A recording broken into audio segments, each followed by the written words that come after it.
Hey guys, welcome back to another video. This is Gabe with Indigo Software, genuine Microsoft software for less. In today's video, we're going to be showing you guys how to use Excel pivot tables.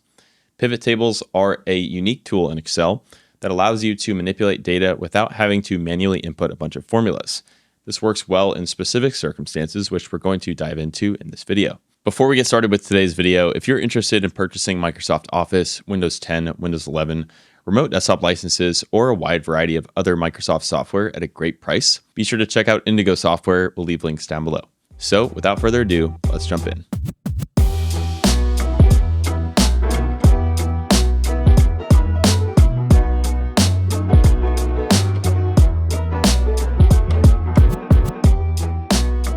All right, so before we jump onto the computer here, just wanted to talk about a few things you may want to have first.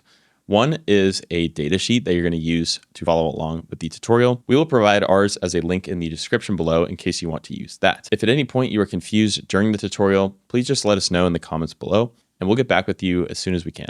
Now let's jump onto the computer. All right, guys, so we're going to start by taking a look at the document that I have. So if I go to my downloads folder, we can see I have my software sales demo data.csv. Let's go ahead and double click that to open it in Excel. And I will expand this here so that it takes up the full screen. And in the bottom right here, we have our little zoom slider. Let me zoom in a little bit so you guys can see the data a little easier. Okay, now before I get started with basically using a pivot table to manipulate this data, let's go ahead and format it a little bit better just so that it's easier to interpret. I'm going to first select all of the columns. You can do that by clicking on the first column letter A, drag out all the way to H. And between any of the two columns, I'm going to double click. And that's going to auto space each column. So now I can see all of the data contained in each cell. So now that we've done that, I want to make a few changes to the formatting. First, these are dollar amounts, and I want to assign a currency format to them. The easiest way to do that is to click the first cell that we need to format. I'm going to do Control or Command if you're on Mac, Shift, and the down arrow. It's going to select the rest of that column. And if we're on the Home tab here, we have a little $sign button under the number group. So we'll click that. I also want to do that to the dates. Well, I guess I don't in this case, but you may want to. And to do that, again, I'll click this, Control, Shift, and down. And instead of number, we're now going to have date, which we can see right here. I can do a short date, or I can do a long date. I could also hit more formats if I want to see more of them here. All right, I'm going to do this long date format here, which is basically what it is right now. So if your dates are not formatted properly, that's an easy way to correct that. Now, just taking a look at our data, we have our headers at the top here. I might want to Control B to bold those, make that a little bit easier to interpret. Now, once we have this, the next thing we need to do is make this into a table, and that way we can make a pivot table from it. So first, I'm going to select all of the data. It'll start to slow down as we near the bottom. So we have our range selected. Again, that's basically all of the data on our table. All right, so with my selection, I'm going to go to the Insert tab. And I could start by making this a table if it's not a table already, or I could just go straight to pivot table. We could either go for a recommended pivot table. This is basically going to give us a few recommendations based on the data that we have. However, let's go with the manual option. So I'll close out of that and we'll just click on the pivot table icon itself. I want this to go into a new worksheet. Again, let's verify that our range is correct, the range of the data that we want. And that is correct. So let's go ahead and click OK. All right, guys, so now I'm on my pivot table. We basically have a blank state right now. And what we can do is we can input different things into columns or rows, and we can manipulate and sort the data in order to interpret it in a certain way. Let me start by giving you guys an example. Let's say I want to analyze my sales by the cost and region and the item name. So if I go to region and I hit this little checkbox next to it, we can see it pulls it up right here. Let me zoom in on this a little bit. I might actually rather see this in my column. So it auto created it down in rows, but I can literally click and drag this and move it over to columns. So now we have column labels and I have various regions. The next thing I might want to do is check the item name. So now in the row labels below here, we have the various product names that I'm selling. The next thing I can do is check cost. And now I can easily see different products and what they're selling for in what region. So here we can see at the bottom, we have our totals. So in Asia, for example, we have $19,000 and it's broken down for us based on the product. This is a very helpful way to analyze this data without using functions again. So a recommendation here would be to explore and experiment with different combinations to see how you might want to interpret or review some of your data. Now, as you can see, I unchecked those. Another thing you could do is literally just drag them out. That's going to cancel them. You can also hit this drop down arrow and click this button for remove field. So that's how we can go back to our blank state and then start building a report from scratch again. Okay, so next we're going to take this manipulation of the data a little bit further. We're going to notice on our pivot tables, we have little drop downs here, and these are going to allow us to use even more detailed filters. Let's say, for example, I just want to look at a new product that we've been selling, Microsoft Access 2024. This data does not reflect any accurate sales whatsoever. So let me go ahead and uncheck everything except for Access. This is going to allow me to easily see how much Access is selling in the various different regions. I can click back to filters and add my different products back in if I would like to. I can also remove certain regions if I only want to look at a few. And in addition to that, we also have various sorting options. For example, if I right click into this value here and I go to sort, we could, if we want to, sort from largest to smallest or an ascending order. So if I click that, now we can see that for this column, it goes from smallest all the way down to largest. And I can do that for any column that I want to. Another important thing that we'd like to point out here is at the bottom, we can see we have grand total. This is what the pivot table defaults to, but we can actually change this. So if I go to values and we have sum of cost here in my very bottom right box, here I can click into value field settings. Now, by default, again, it's the sum of cost, otherwise known as the grand total.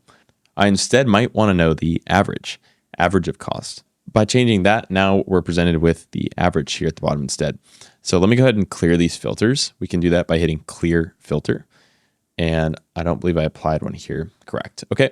So now we can see an average number of sales by region. This is very useful in the case of building reports if you want to see either an average or a sum or some other metric. I could just as easily, for example, change this to count and just realize again that on our table we have access to formatting settings. In this case, it's doing it automatically. But if we need to format anything on the home tab here, we have the ability to do so. And as we can see in this case, this is giving me a count of the sales. So we have 1 sale, we have 4 sales, 3 sales, etc. There's a few other ways that we can, in fact, interpret this data. Let me start with removing the region. And let's say, for example, I don't want to see a total sum of the dollar amount in this case, but I want to see a percentage of a whole. So if I right click this and I go to show value as, here we can do percent of grand total or percent of column total or percent of row total. So we've got different ways that we can see, what percentage of the sales Microsoft Excel is representing. So if I go to percent of grand total, here we can see our grand total. Again, that's throughout our entire data set. Or if I want to see column total, that might be more useful in this case. I will do show value as column total. Okay, and then again, I could easily click this drop-down arrow. Let's say I want to deselect all, and I just want to do Access, Excel, and Office. So those 3. And now I could do the percent of the column. So right-click, show value as percentage of column total or of grand total. It should be the same thing here. Again, this is a way that we can easily change or review our data, and this is very helpful for seeing different things like percentages. Okay, so I want to go back to the report that I just had a little bit ago. So I'll go ahead and reset this. And if I click in here again, I'm going to add my region back to the columns. And let's go ahead and look at some of the different charts that we have access to. So inside of the Insert tab, we have a button called Pivot Chart. Let's click that there.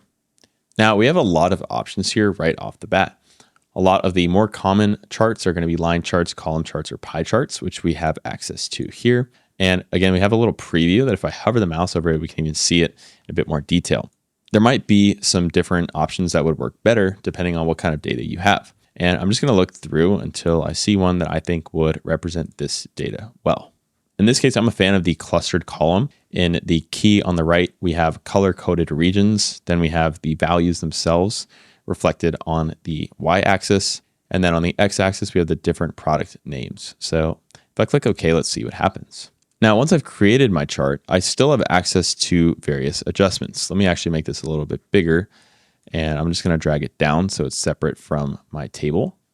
Quick note, when you're dragging different charts or tables across Excel, if you hold Alt, it'll snap into a cell, which is nice so it's not just kind of free floating. Now, so we have our chart here. Let me zoom back in a little bit. And I can still very much make adjustments to this. So, for example, I could add customer name. And obviously that's going to make a mess of things in this case, but we might want to add months, one thing I could easily add to this pivot chart is, for example, the order date. So if I add the order date and I'll check that, now I can interact with this chart. And for example, I could sort by the year, 2025 in this case, or I could do, for example, Q1. That's going to allow me to interact with this chart to maybe generate a specific report that I'm looking for. I could easily, again, remove this and go back to how the chart was, and we'll remove the order date, and there we go.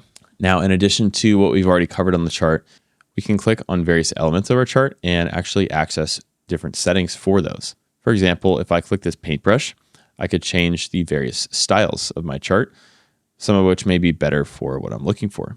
I could also change the colors here.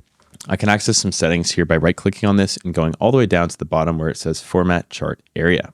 With that, I can change various aesthetic aspects of the pivot table if I'd like to. For example, let me select this. You can see the fill color is green. I could even add a shadow or change the transparency or add a glow. So there's a lot of different things that I can adjust right here. Right-clicking into this again, we also have pivot chart options. Pivot chart options are going to give us some additional options in terms of our layouts.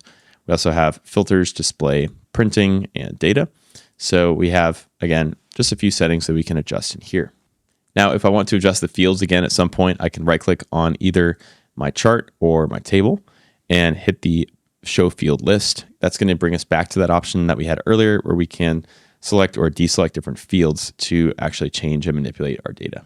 All right, guys, that's going to do it for today's video. If you have any questions about anything that we covered, feel free to drop those in the comments below, and we'll get back with you as soon as we can. Again, if you're interested in purchasing genuine Microsoft software at a great price, be sure to check out Indigo Software. We'll have those links down below. As our channel continues to grow, we're constantly looking for new video topic ideas to make. If you have any video suggestions of your own, we'd love to hear what those are. Most viewer commented requests get made into actual videos on our channel. Lastly, a like and subscribe would be greatly appreciated as it helps to support the channel.